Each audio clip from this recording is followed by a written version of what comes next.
Mahalaga pa bang pag-aralan ang buhay at gawain ni Jose Rizal sa panahon ngayon? Oo, mahalaga pa rin pag-aralin ito dahil ito ang ating kasaysayan, kaya dapat hindi ito mawala sa ating kultura sa panahon ngayon. Kaya mas sang-ayon ako na kailangan pa rin natin pag-aralan ang buhay ni Rizal, lalo na sa mga paaralan, para ang mga kabataan ay malaman ang tama sa ating kasaysayan at ang buhay ni Rizal. Mahalaga pa bang pag-aralan ang buhay at gawain ni Jose Rizal sa panahon ngayon? Para sa akin, ang pag-aaral ko si Rizal ay nagbibigay sa pagmamahal sa bayan at pagpapahalaga sa ating kultura.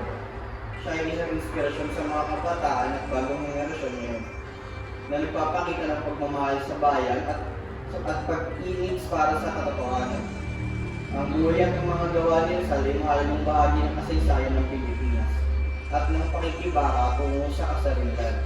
Ang pag-aaral kay Rizal ay nagbibigay din sa kahalagahan ng pagpapahalaga sa sariling wika at kultura. Mahalaga pa bang pag-aralan ang buhay at gawain ni Jose Rizal sa panahon ngayon? Oo. Mahalaga pag-aaralan ng buhay ni Rizal dahil hindi naman lahat ng tao sapat ang nalalaman sa buhay ni Rizal. Kung ano-ano ang kanyang mga nagawa para sa bayan natin. Sa ganun, hindi rin mamatay ang ating alaala sa kanyang mabuting nagawa para sa pag-unlad ng ating bayan. Para sa akin, mahalaga pa din pag-aralan ng buhay ni Jose Rizal dahil siya ay nagsilbing inspirasyon sa pagmamahal sa bayan. Pinaglaban niya ang kalayaan at karapatan ng mga Pilipino sa mapayapang paraan.